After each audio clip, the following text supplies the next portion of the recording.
Differentiate between roasting and calcination, giving chemical equation for each. Roasting and calcination में difference बताना है। तो ये दोनों जो है वो प्रोसेस होते हैं जो मेटलर्जी में यूज होते हैं, मेटल के एक्सट्रैक्शन में इनका यूज होता है।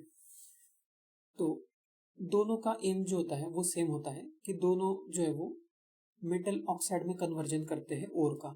बस ओर जो है वो डिफरेंट होता है, जैसे रोस्टिंग में सल्फाइड ओर होता है और कैल्सिनेशन में कार्बोनेट्स होते हैं। तो कैल्सिनेशन कार्बोनेट का ऑक्साइड बनाएगा और रोस्टिंग जो है वो सल्फाइड का ऑक्साइड बनाएगा।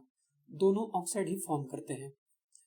और ये प्रोसेस जो है इसमें हम अलग मेथड यूज करते हैं, जैसे रोस्टिंग में हीट करते हैं एयर के प्रेजेंस में और कैल्सिनेशन में हीट करते हैं एयर के अब्सेंस में या फिर लिमिटेड सप्लाई ऑफ एयर में।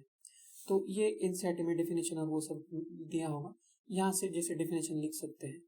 Sulphide ores are converted into oxide by heating strongly in presence of air और एक्सेस एयर। तो सल्फाइड में एयर हम यूज करते हैं और हीट करते हैं, इसको हम रोस्टिंग बोलते हैं।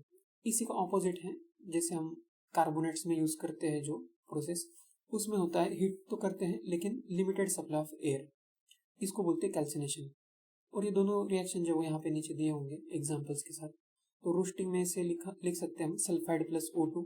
O2 यहाँ पे इसलिए है क्योंकि हमने यहाँ पे रोस्टिंग में एयर यूज किया है, एक्सेस एयर है, तो एयर में 20% ऑक्सीजन होता है, वहां से ये O2 आ जाएगा। अब यहाँ पे मिलेगा हमें ऑक्साइड प्लस SO2।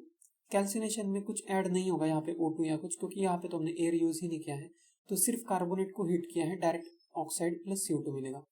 तो बस ये ऑक्सीजन यहाँ पे होता है रोस्टिंग में, कैल्सिनेशन में नहीं होता है जो एयर से आता है।